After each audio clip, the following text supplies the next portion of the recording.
শ্যামচরণ বাবু সরকারি head officer বড়বাবু। সেই সকালে অফিসে যেতে হয়। সব কাজ গুছিয়ে বাড়ি ফিরতে ফিরতে সেই রাত। আবার পরের দিন একই রুটিন। তাদের যৌথ পরিবার, 3 ভাই 3 বউ 5টি বাচ্চা। অবশ্য শ্যামচরণ বাবুর মেয়ে সবার বড়, তার বিয়ে হয়ে গেছে। ওনার বউ পঙ্কজা রানীকে শাশুড়ি মাতা হাতে ধরে রান্না বান্না সব শিখিয়ে গেছেন। এখনো জায়েরা তাকে মেনে চলে, রান্নায় জোগাড় দেয়। অবশ্য এত ভক্তির পেছনে একটা কারণও আছে। বড় জায়ের উপর গোষ্ঠীর জলখাবার, মধ্যাহ্নের ভোজ, রাতের খাবারের ও বাচ্চা দেখাশোনার ভার দিয়ে কেউ দিব্যি ম্যাটিনি শোয়ে সিনেমাটি, কেউ রাতের জলসা, কেউ বন্ধুদের সাথে কোলাঘাটের পিকনিক সেরে আসতে পারে। এমন সময় সংসারে ঘটে গেল বজ্রপাত। তারকেশ্বরের কাছে শ্যামচরণ বাবু 2 কাঠা জমির উপর একটি দোতলা বাড়ি বেশ সস্তায় পেয়ে গেছেন। পঙ্কজ রানী কেঁদে বললেন, আমি গোপাল, ছোটন, বাবুল, মিঠুকে ছেড়ে কি করে থাকব? আমি যাব না ওই ধ্যাত্তেরে গোবিন্দপুর। শ্যামচরণ বাবু বিরক্ত হয়ে বললেন, সারাটা জীবন বোকাই থেকে গেলে আর একা হাতে ছেলে সামলেই গেলে। সারাদিন অফিসে কাটাই বলে কি চোখে ঠুলি বেঁধে থাকি? সব ফাঁকি দিয়ে তোমার ঘাড়ে ফেলে মজা করতে যাই, আর তুমি শুধু খেটে মরো। কথাটা মিথ্যে নয়, তবু এরা প্রাণের ধন ছেড়ে যাওয়া কি মুখের কথা? কাঁদো কাঁদো মুখে বললেন, এত দূরে থেকে তোমার অফিসে যেতে আসতে কষ্ট হবে না? শ্যামচরণ বাবু একটু হেসে বললেন, আর তো 5টা বছর, তারপর কর্তাগিন্নি মিলে হাত পা ছড়িয়ে শুয়ে বসে কাটাবো। 25 লাখ টাকায় এত বড় বাড়ি, বাগান ও নিচে 4খানা ঘর, পায়খানা বাথরুম পাওয়া কি মুখের কথা? এমন সুযোগ কি বারবার আসে? নির্দিষ্ট দিনে জায়েদের গলা জড়িয়ে ছোট ছোট বাচ্চাদের কোল থেকে নামিয়ে চোখের জলে ভেসে পঙ্কজ রানী নতুন বাড়ির উদ্দেশ্যে রওনা দিলেন।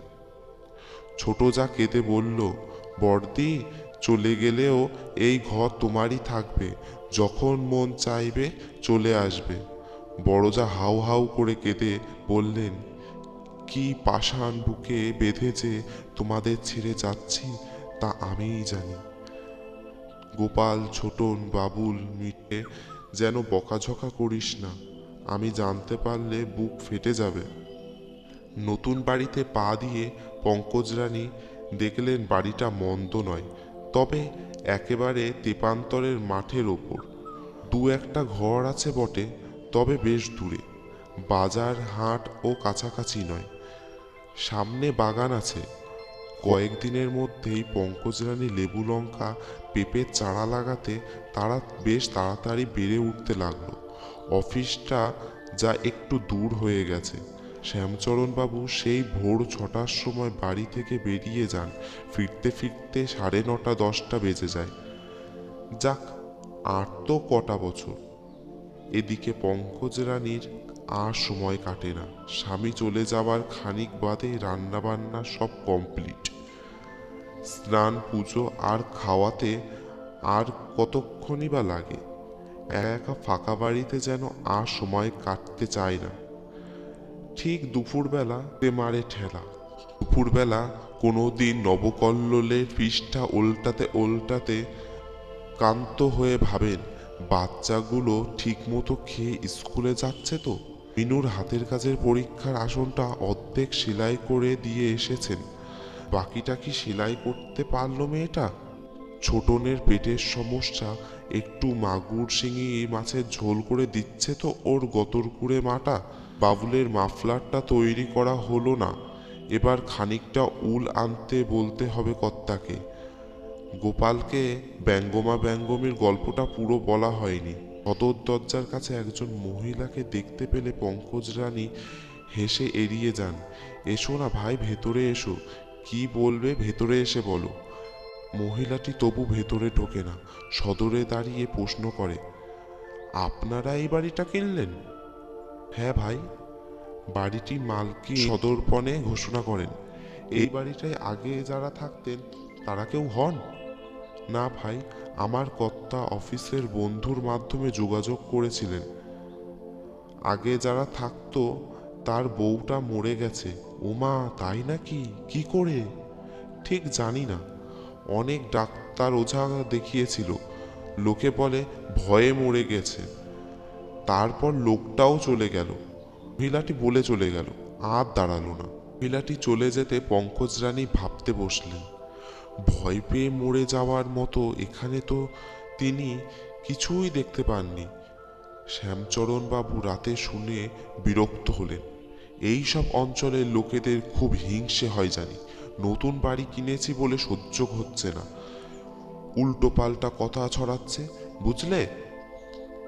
কারো সাথে বেশি মেশা দরকার নেই। তবে দিন কয়েক কেটে গেল। শ্যামচরণ বাবুকে বলে উল্কাটা আনিয়ে একদিন দুপুরবেলা বাবুলের মাফলারটার সবে 3 কাটা বুনেছেন এমন সময় আওয়াজ পেলেন, ঘোষ ঘোষ ঘোষ ঘোষ।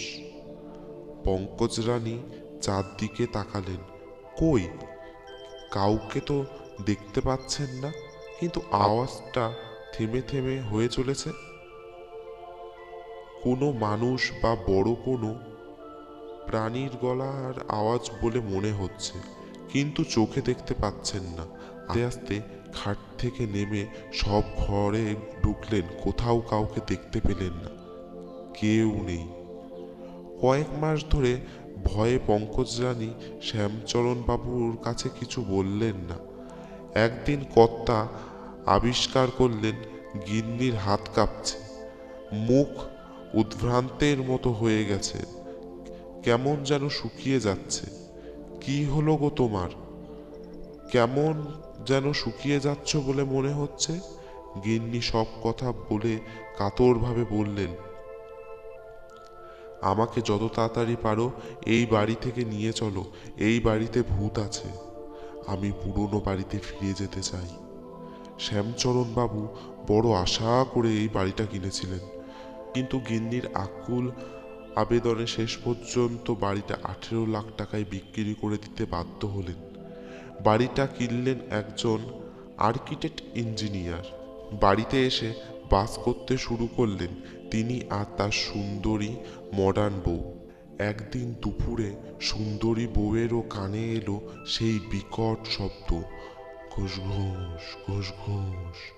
এর বেলা তিনি তার হাজবেন্ডকে বলতে পরের দিন তার হাজবেন্ড অফিসে না গিয়ে বাড়িতে থেকে সেই আওয়াজের অপেক্ষা করতে থাকেন। দুপুর হতে আবার সেই আওয়াজ, ঘোষ ঘোষ ঘোষ ঘোষ। শুনে আওয়াজের উৎস সন্ধান করতে বের হলেন স্বামী স্ত্রী। আওয়াজটা বাথরুম এর পেছন থেকে আসছে। বাথরুমের পেছনে রয়েছে স্যানিটারি ডাক্স। সেটার ঢাকনা স্থানীয় লোক ডেকে খোলাতে সকলের চক্ষু চড়ক গাছ। সেখানে ঘাড় গুজে বসে আছে একটি 35 কেজি মাগুর মাছ। এখানে কি করে এলো? ইঞ্জিনিয়ার মশাই ব্যাখ্যা দিলেন, স্যানিটারি ডাক্সের সাথে যোগাযোগ আছে স্থানীয় কোনো পুকুরের। ওখান থেকে মাগুর মাছ কোনোভাবে এসে ডাক্সে জমা হওয়া বজ্র খেয়ে বড় হতে হতে এতটা বড় হয়ে গেছে, এর হবার জায়গা না পেয়ে ওই রকম আওয়াজ মাঝে মাঝে দিয়ে বসে। তারপর তারপর আবার কি?